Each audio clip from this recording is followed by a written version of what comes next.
যে খবর সামনে আসছে, কম আলোর জন্য ভোটারদের ভোট দানের সমস্যা হচ্ছে। এখনো পর্যন্ত মাদারিহাটে 10টি এরকম অভিযোগও জমা পড়েছে, কিন্তু তারপরেও কমিশনের কোনো উদ্যোগ নেই, এই দাবি তৃণমূল কংগ্রেস করছে।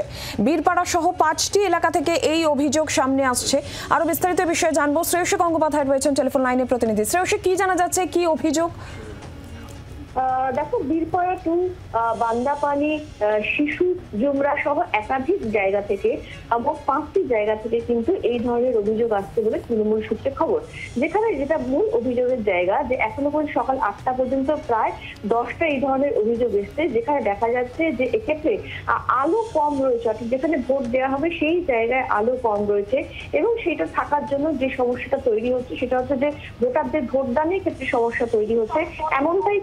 এমনটাই কিন্তু অভিযোগ হচ্ছে তৃণমূল সূত্রে। মানে ইতিমধ্যে তৃণমূলের পক্ষ থেকে যেটা জানা যাচ্ছে যে এই গোটা বিষয় নিয়ে কিন্তু সেক্ষেত্রে নির্দিষ্টভাবে তারা কমিশনে অভিযোগ করেছেন, কিন্তু কমিশনে অভিযোগ করা সত্ত্বেও কিন্তু সেক্ষেত্রে এক্ষেত্রে ঠিক মতো ব্যবস্থা নেওয়া হচ্ছে না, এমনটাই কিন্তু তাদের অভিযোগ। অর্থাৎ এই ক্ষেত্রে কম আলোর জন্য ভোটদানের সমস্যা হচ্ছে, সেই বিষয়টা নিয়ে, অর্থাৎ ভোটারদের সমস্যা হচ্ছে সেই বিষয়টা নিয়ে কমিশনে ইতিমধ্যেই মাদারিহাট থেকে প্রায় 10টা এরকম অভিযোগ এসছে। সেই অভিযোগ নিয়ে ইতিমধ্যেই কিন্তু কমিশনের তৃণমূলের পক্ষ থেকে অভিযোগ দায়ের করা হয়েছে বা জানানো হয়েছে, কিন্তু তা সত্ত্বেও সেক্ষেত্রে যথাযথ ব্যবস্থা নেওয়া হচ্ছে না কমিশনের পক্ষ থেকে, এমনটাই কিন্তু অভিযোগ পাওয়া যাচ্ছে তৃণমূল সূত্রে। ধন্যবাদ শ্রেয়সী। বাংলার আওয়াজ, বাঙালির আবেগ, জি 24 ঘন্টা।